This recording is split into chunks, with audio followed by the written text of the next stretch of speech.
আসসালামু আলাইকুম ভাই বোনেরা, কেমন আছেন? আশা করি ভালোই আছেন। আজকে আমি আপনাদের সাথে দারুণ একটা রেসিপি শেয়ার করব। তো চলুন এবারে শুরু করা যাক। এখানে আমি নিয়েছি কয়েক টুকরা গিলাস কাপ মাছ। আজকে এই মাছেরই দারুণ একটা রেসিপি বানাবো।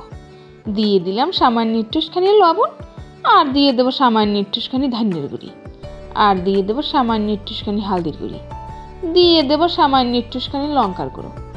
এবারে ভালো করে ম্যারিনেট করে সাইড করে রেখে দেবো এটাকে। ওইদিকে আমি আবার কয়টা নিয়েছি ডুমু ডুমু করে আলু কেটে, আর নিয়েছি কয়টা কুমড়ো বড়ি, বেশ মেলা কয়টাই দিয়েছি। এবারে চলেন রান্না করা যাক। এবারে উনুন জ্বালিয়ে উনুনে একটা কড়াই বসিয়ে তার মধ্যে দিয়ে দেবো সামান্য একটুখানি সর্ষের তেল। এবারে তেল গরম হয়ে আসলে এর মধ্যে সাইডে দেবো ম্যারিনেট করে রাখা মাছগুলো। উল্টে পাল্টে ফাইন করে নাল নাল করে ভাজে নামিয়ে নেব। নামিয়ে নিয়েছি। ওই তেলের মধ্যে দিয়ে দেবো কুমড়ো বড়িগুলো। বেশ নাল নাল করে ভাজে এটাকেও নামিয়ে নিতে হবে। এই তেলের কড়াইতেই দিয়ে দেবো বেশ খানিকটা সর্ষের তেল। তার মধ্যে ছাড়িয়ে দেবো ডুমু ডুমু করে কেটে রাখা আলু, আর দিয়ে দেবো 1 চামচের মতন লবণ। এবার হালকা করে ভাজে নিতে হবে। ভাজি নিয়েছি, এর মধ্যে দিয়ে দেবো কয়টা চেরা কাঁচা লঙ্কা। আবারও একটু ভালো করে ভাজি নিয়ে এর মধ্যে দিয়ে দেবো সামান্য একটুখানি পানি, আর দিয়ে দেবো পেঁয়াজ বাটা, রসুন বাটা। এবারে কিন্তু বেশ ভালো মতন কষায় নিতে হবে।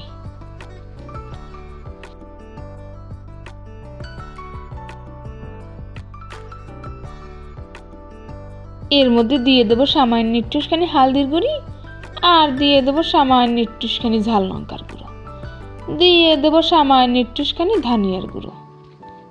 এবারে বেশ ভালো মতন কষায় নিতে হবে, একদম মাখো মাখো।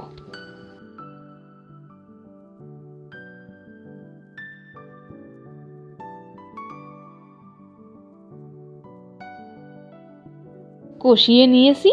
এর মধ্যে দিয়ে দেবো ঝোলের জন্য বেশ খানিকটা পানি। ঝোল ফুটে গেলে এর মধ্যে সাইডে দেবো ভাজে রাখা মাছগুলো, আর দিয়ে দেবো ভাজে রাখা কুমড়ো বড়িগুলো। এবারে চুলার আছে একটুখানি রেখে নামিয়ে নিলেই রেডি দারুণ স্বাদের দুর্দান্ত রেসিপি। এই রকম গিলাস কাপ মাছের রেসিপি হলে আর কি চাই, বাঙালি হচ্ছে মাছে ভাতে সন্তুষ্ট। আজকের মতন এই পর্যন্তই থাক, আবার নতুন কোনো রেসিপি নিয়ে হাজির হব।